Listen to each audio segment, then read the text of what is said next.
Collector પાસે ગામડાનો બાબો મળવા ગયો હતો તેને પટ્ટાવાળે કીધું બાપા તમારું નામ લખી દો. લખી દીધું. બાબાએ વાંચ્યું, લખી દીધું નામ. કલેક્ટરે વાંચ્યું, છે મારા ગામના. એટલે નીચે લખી દીધું, અત્યારે હું કામમાં છું, ફરી વાર આવશું ત્યારે મુલાકાત આપી. પટ્ટાવાળે કીધું સાહેબ નહીં મુલાકાત આપે, જવા દો બાપા, નીકળી જાઓ. કે કેમ? કે લખી દીધું હું કામમાં છે, ફરી વાર આવશું ત્યારે મુલાકાત આપશે. બાપા કે બાપા વયો જાય ઘીરે, પણ લે આ હું લખી દઉં નહીં ત્યારે સાહેબને મચાઈ આવી. બાબાએ વાહે લખી દીધું કે સાહેબ તું કામમાં છો એટલે તારું કામ છે, કાલે સવારે કામમાંથી ઉતરી ગયા પણ તારું કંઈ કામે નથી.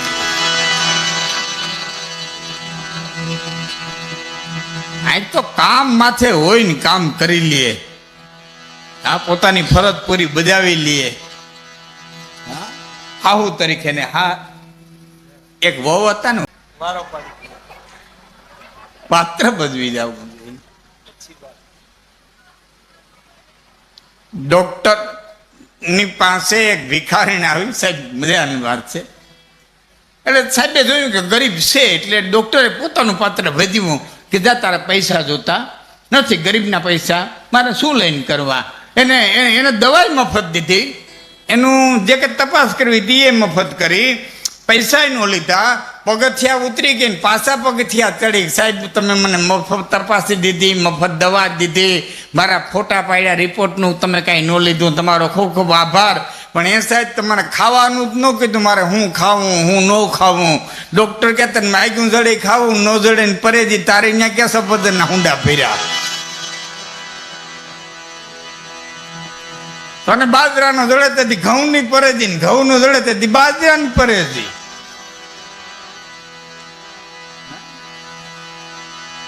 ગામડાનો બાબો ડોક્ટર પાસે ગયો તો ડોક્ટરે મોટા મોટા ટીકડા જોઈ અને બાપાને દીધા. બાપા આ ટીકડા તમારે ખાવા પડશે.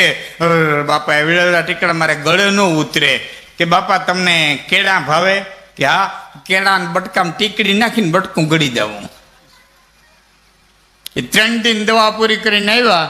ભાભામાં કાંઈ ફેર નહીં. એટલે સાહેબે કીધું મારી દવાથી હારા ફેર પડી જાય ને ભાભા તારામ કેમ કાંઈ ફેર ન પડ્યો? કે સાહેબ ક્યાંથી પડે? કે કેમ? કે તારી દવા ગરમ, કેળું ટાઢું, એ બે હામાં સમજી લે, મારામાં કાંઈ ફેર ન પડે.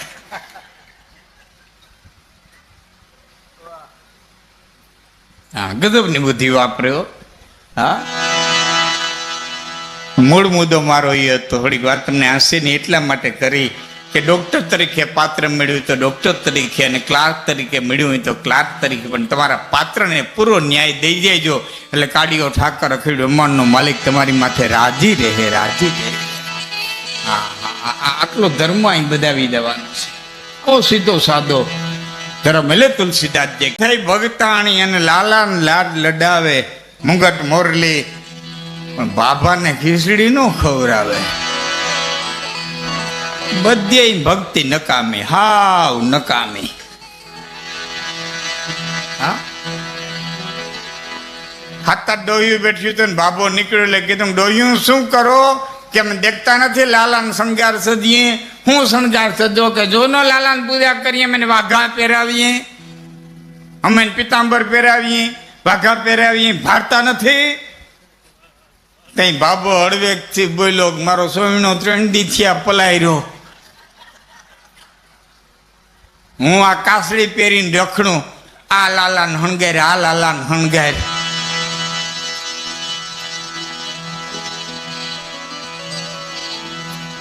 આ બધી મામા આડંબરની ભક્તિ છે.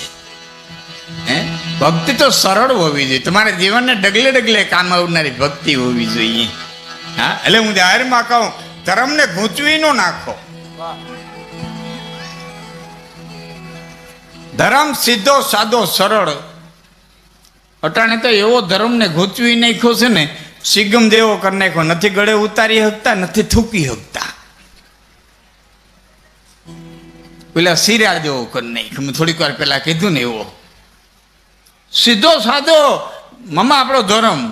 જે ઘડીએ, જે પલે, જે સમયે તમને જે પાત્ર ભજવવાનું આવે એ પાત્રને પૂરેપૂરો ન્યાય દઈ જાવ. ભાઈ તરીકે, બાપ તરીકે, મિત્ર તરીકે, હારા તરીકે, સંબંધી તરીકે, સાધુ તરીકે, સેવક તરીકે, હાહુ તરીકે, નણંદ તરીકે, જેટલા પાત્ર ભજવવાના આવે. અટાણ તમને સાંભળવાનું પાત્ર મળ્યું છે, મને બોલવાનું મળ્યું છે, પાત્રને સાધન મામાને કહું પૂરો ન્યાય દઈ જાઓ એટલે તમે સંસાર સાગર તરી ગયા. પછી ભવસાગર તારવા વાળો બેઠો છે, તારવા તારે ન તરે ત્યાં ક્યાં હાંકડી કરીએ. તારી દેહે એને લાયક થાવું ને એટલે તારી દેહે. હા, જે પાત્ર પછી કલેક્ટર હોય તો કલેક્ટર અને ડોક્ટર હોય તો ડોક્ટર, પાત્ર પૂરું ભજવી જવું. આવો કડી કાળ ગોવિંદ બાપુ, આખો યુગ જ અવરું આવ્યો. હા, ઢોર બેઠા બેઠા ખાય, માણા ઉભા ઉભા ખાય.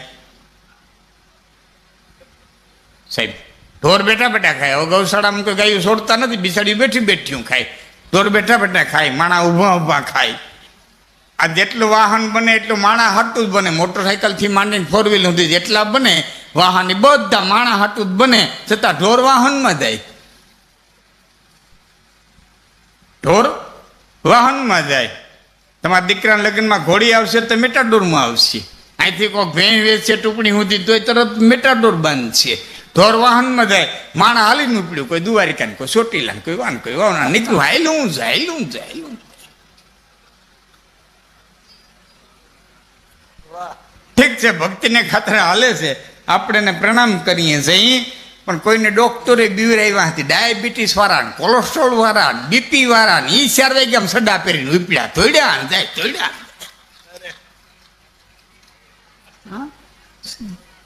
4 વાગ્યામાં જોવો તો એની જ તાણી ન હોય. અને હમણાં ભરતી આલી છે એટલે એ જુવાનડા ઉપડ્યા છે, પોલીસમાં જવા વાળા, પીએસઆઈમાં જવા વાળા, એ ધોડ્યા.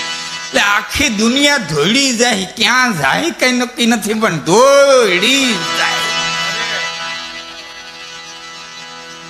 જ્યાં સાંભળે ત્યાં દોડે, જે જોયું ત્યાં દોડે. હા, આવો કડી કાળ આવ્યો છે, આખો યુગ જ અવડો આવ્યો છે.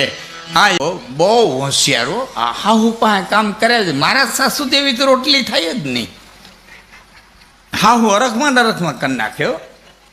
મારા ફૂઈ જેવા આથણા કોઈ દી થાય જ નહીં, એ કરી નાખે. મારા ફૂઈ જેવી ચોખ્ખાઈ કોઈ નહીં. હાહુ મંડે વારવા હતા તો હાવીનો લઈને છોકરો વર્તી ગયો, ભાઈ હોશિયાર છે. એક દિન બારને કે આ કામ કરાવીને તમને તોડવી નાખશે, આ ખોટે ખોટા વખાણ કરે છે, કાલ કામ કરજો. કે હું કે તમે મને જો વારવા ફળ્યું, હું તમારા હાથમાં હાવણીનો જટી લે એટલે ભૂંડી લાગશે તો આફડી વારવા આવશે. પછી આપણે મા દીકરો બે હાવણીઓ મૂકી દેવું. ડોળિયા હાવણીઓ લીધો, મીડા વારવા. ત્યાં છોકરા, વળે માં એટલા વર્ષ તમે કામ કર્યું, એટલા વર્ષ ઢેડો કર્યો ને હજી તમે આજે હાવણીનો તમારા હાથમાં લાવો, હું વારી નાખું. એમ કે છોકરાએ હાવણીઓ લીધો. ત્યાં ડોહી કે અરે કે દીકરો ઉઠીને થોડો ફર્યું વારે, હું બેઠી છું, લઈ હું વરી નાખું. ત્યાં હવે ડોકું કાઢીને કીધું, એમાં મા દીકરો બાંધો, હું એક દી આવારો ને એક દી આવારો.